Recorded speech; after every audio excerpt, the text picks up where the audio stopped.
আগরতলা প্রদেশ কংগ্রেসनि भवनाव गतालखे चंजाक त्रिपुरा प्रदेश NSUI नि कासकु आमिर हुसेन खाबाय खुबाय लामसकजाखा दिनै कंग्रेस भवनाव लामसकमानि पान्दाव मानजाखा प्रदेश कंग्रेसनि कासकु आशिष कुमार साहा ताइकुबनि आदंरो प्रदेश कंग्रेसनि ओंगै रोंसोंनाय बेदेक NSUI नि कासकु आमिर हुसेन राहुल गांधी ताइ प्रियंका गांधी संहाय बरनि सेन्ट्रेल कमिटिनि गसिमुंमानि रखरमानि बायजोआवनो खाबाय खुबाय लामसुगै नाहलायखे बदल ताइ बेलेखे खाथंजाक गताल नेता बायखे गताल रोंसोंनाय रगनो तैदुल मुं गोबांमा चबानि सामुं थांनायनि बागै टिआर ओंजाखनै साइ खोनारेखा बराव এবং নতুনভাবে এই এনএসএ কি বলবেন?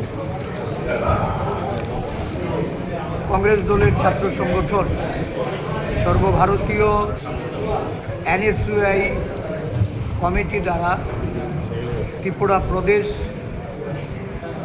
NSUI আমাদের ছাত্র সংগঠনের কার্যকরী সভাপতি হিসাবে আমির হোসেনকে দায়িত্ব অর্পণ করায় আমি অত্যন্ত আনন্দিত। সর্বভারতীয় NSUI সভাপতি জাফরজিকে আমি ধন্যবাদ জ্ঞাপন করছি। আমাদের আমির হোসেনকে প্রদেশ কংগ্রেসের পক্ষ থেকে স্বাগত জানাচ্ছি, অভিনন্দন জ্ঞাপন করছি। আমার সম্পূর্ণ বিশ্বাস একটা দীর্ঘ সময় এই রাজ্যে NSUI সাংগঠনিক দুর্বলতা কাটিয়ে আমির হোসেনের নেতৃত্বে আগামী দিন রাজ্যের ছাত্র সংগঠনে জাতীয়তাবাদী ছাত্র সংগঠন শক্তিশালী হবে, মজবুত হবে এবং সারা রাজ্যে বিভিন্ন আমাদের সাধারণ কলেজ, বিভিন্ন প্রফেশনাল কলেজগুলি থেকে শুরু করে প্রতিটা জেলা ব্লকে ছাত্র সংগঠন ধীরে ধীরে একটা শক্তিশালী চেহারায় পরিণত হবে। বিজেপি সরকার দেশের ছাত্র যুবকদের নিয়ে যে ছিনিমিনি খেলা শুরু করেছে, তাদের বিভিন্ন সমস্যাদি সম্পর্কে দেশের সরকার শুধু উদাসীনই নয়, তাদের দাবি দাওয়া পূরণের ক্ষেত্রে বর্বরোচিত আক্রমণের ঘটনা নানাভাবে মিথ্যা মামলায় অভিযুক্ত করে শাস্তিমূলক ব্যবস্থা নিতে দেশের স্বরাষ্ট্রমন্ত্রী যেভাবে আগ্রাসন ভূমিকায় অবতীর্ণ হয়েছে, আজকে ছাত্র সমাজ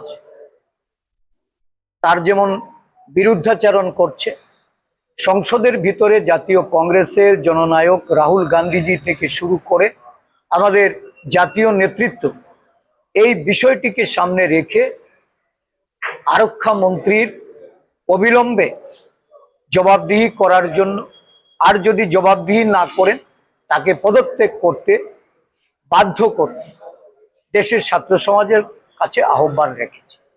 আমার বিশ্বাস যে এই রাজ্যেও দেশের স্বরাষ্ট্রমন্ত্রী তথা আমাদের রাজ্যের ছাত্র সমাজের উপর রাজ্যের স্বরাষ্ট্রমন্ত্রী যেভাবে শাসক দলের গুন্ডাদের লেলিয়ে দিচ্ছে,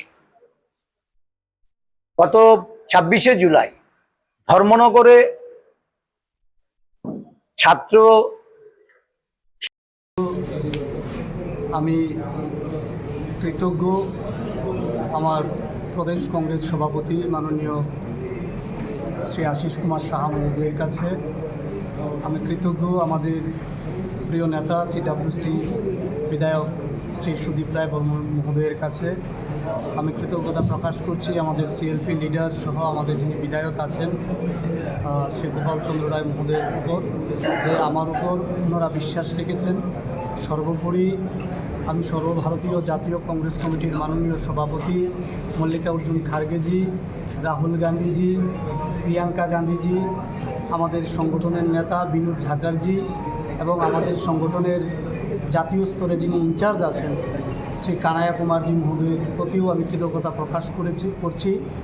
কেননা আমার মতো একজন সাধারণ কংগ্রেস কর্মী এবং ছাত্র কংগ্রেস কর্মীর উপর ওনারা আস্থা রেখেছেন এবং আমার উপর গুরু দায়িত্ব অর্পণ করেছেন আগামী দিনে এই রাজ্যের মধ্যে ছাত্র সংগঠনকে শক্তিশালী করার জন্য এবং ছাত্রদের উপর গোটা দেশব্যাপী এবং আমাদের রাজ্যেও যে পরিমাণ শোষণ হচ্ছে, তাদের অধিকার যে পরিমাণ খর্ব হচ্ছে, তার বিরুদ্ধে শক্তিশালী সংগঠন তৈরি করে আন্দোলন করার জন্য আমি তার জন্য তাদের সকলের প্রতি কৃতজ্ঞতা প্রকাশ করছি।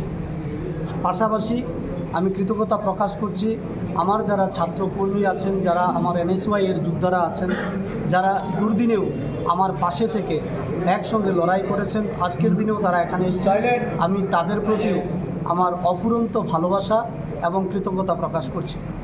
আজকে এখান থেকে আমার যে শপথ গ্রহণ এবং অফিসের দায়িত্বভার গ্রহণের দিন থেকে আমি আপনাদেরকে এতটুকু আশ্বস্ত করতে চাই যে আগামী দিনে আমি আমার প্রদেশ নেতৃত্বদের আশীর্বাদ নিয়ে এবং আমার ছাত্রকর্মী এবং NSY যোদ্ধাদের পাশে নিয়ে এই যে একটা স্বৈরাচারী শাসন ব্যবস্থা চলছে, যারা একটা বুলডোজার দিয়ে ছাত্রদের অধিকারকে খর্ব করছে, আপনারা কিছুদিন আগেও দেখেছেন দিল্লির যন্তর মন্তরে যেখানে ছাত্রছাত্রীরা শান্তিপূর্ণভাবে আন্দোলন করছিল, সেই জায়গায় আমরা দেখেছি স্বরাষ্ট্রমন্ত্রী অমিত শাহর নেতৃত্বে আমাদের দেশের প্রধানমন্ত্রী নরেন্দ্র মোদীর নেতৃত্বে ছাত্রদের উপর প্যালেট বন্দুক থেকে শুরু করে AK-47 পর্যন্ত চালানো হয়েছে। যেখানে আমাদের দাবিগুলো ছিল সাধারণ, যে 22 জন ছাত্রছাত্রী আত্মহত্যা করেছে নিটের ফলে, আমরা বলেছিলাম তাদেরকে পর্যাপ্ত পরিমাণ জরিমানা দিতে হবে। আমরা বলেছিলাম যিনি শিক্ষামন্ত্রী আছেন ওনাকে পদত্যাগ দিয়ে এটা প্রমাণ করতে হবে যে ওনার ব্যর্থতার ফলেই এই শিক্ষা ব্যবস্থার আজকে এই হাল। আমরা দাবি করেছিলাম, আমাদের শান্তিপূর্ণ দাবি ছিল, ছাত্রদের আন্দোলনও শান্তিপূর্ণ ছিল, কিন্তু সেখানে স্বৈরাচারী শাসকের ভূমিকায় অবতীর্ণ হয়েছে দেশের বর্তমান প্রধানমন্ত্রী এবং স্বরাষ্ট্রমন্ত্রী। তাদের উপর বেলাগাম পুলিশি লাঠিচার্জ থেকে শুরু করে সেখানে বন্দুক ছোড়া হয়েছে। তাদের বিরুদ্ধেও আমাদের লড়াই চলবে। আর পাশাপাশি আমি যদি আমাদের রাজ্যের কথা বলি, আপনারা দেখেছেন 2018 সালের পর থেকে আমাদের রাজ্যের মধ্যে যেই সরকারি কলেজগুলো আছে, মহাবিদ্যালয়গুলো আছে, সেইগুলোকে ABVP নামধারী বিজেপির যে আশ্রিত ছাত্র সংগঠন, মূলত তারা ছাত্র সংগঠন নয় কিন্তু নিজেদেরকে ছাত্র সংগঠন হিসেবে জাহির করার চেষ্টা করে তারা জোরপূর্বক কলেজগুলোকে দখল করে রেখেছে। একাধারে বলা হচ্ছে কলেজগুলোর মধ্যে রাজনীতি চলবে না, ইলেকশন বন্ধ করে দিয়ে আমরা সেখানে লক্ষ্য করি বারংবার তারা কলেজের কাউন্সিলগুলোকে দখল করে সেখানে কী পরিমাণ দুর্নীতি করছে ভর্তির সময় পর্যন্ত। আমরা সমস্ত কিছুর বিরুদ্ধে আমাদের লড়াই জারি থাকবে। আমরা এখানে আমাদের এই সংবর্ধনা অনুষ্ঠান শেষের পর আমাদের আজকে একটা মিছিল আছে, ওই মিছিলে আমরা আমাদের মিছিলের মধ্য দিয়ে আমরা আমাদের আন্দোলনের আজকে শুভারম্ভ করব। আপনারা পাশে থাকবেন, ওই আন্দোলনের মধ্যে আমরা বলবো বাকি অংশ। ধন্যবাদ।